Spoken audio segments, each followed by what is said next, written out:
let's get this straight. This isn't a bit about the number of Turkish barbers on British high streets or the possible criminal activity hidden behind them. Money laundering, tax evasion, human trafficking, these are definitely all crimes that need to be investigated. I mean, probably. I don't know. I mean, are they crimes? Yes, they are. I did just check. But yeah, they're definitely crimes. But the real hidden crime here is one that no one is talking about, and one that will have a bigger impact on British culture than the laundering of millions of pounds of criminal profit. Trust me. That crime is the devastating absence of wordplay and puns in hairdresser names. How often now do you see a barber called the heir apparent, the main attraction, or sheer genius? What about the head gardener? Up until recently, local council authorities were required to have at least one hair salon called a cut above the rest. But not now. Instead, we end up with the Bodrum barber or the Turkish hair salon. Not good enough. For a nation built on Are You Being Served and Carry On films, how have we come so low? Infamy! Infamy! They've all got it in for me!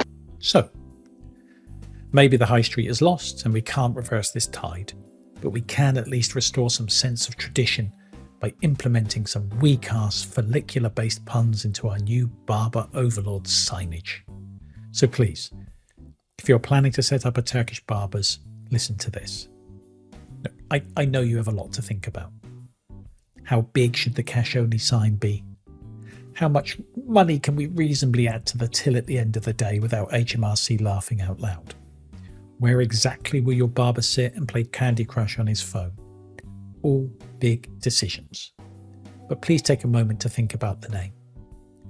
Yes, of course you could call it the Antalya Barber or the Turkish Style Barber, and descriptively and geographically that makes some sense.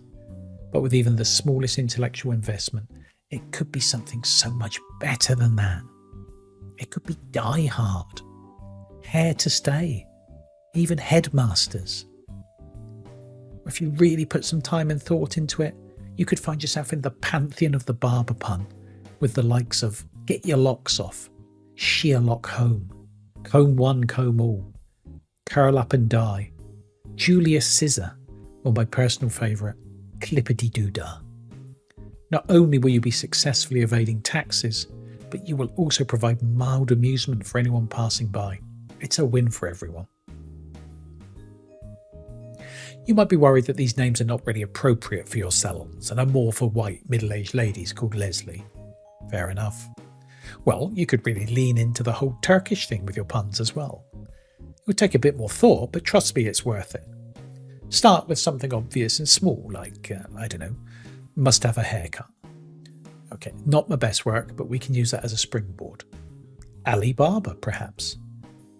Again, not fantastic, but punning isn't something you're born with. You have to work at it. Hone it. The more practice, the better you'll get. Lean into the geography. How about turkey trimmings? You have an extra Christmas pun thrown in as a bonus. This one's a bit more esoteric, but for a more traditional barber, perhaps Istanbul haircuts. You do have to think about that one for a bit. For a more discerning clientele, Kemir for a haircut is pretty damn good.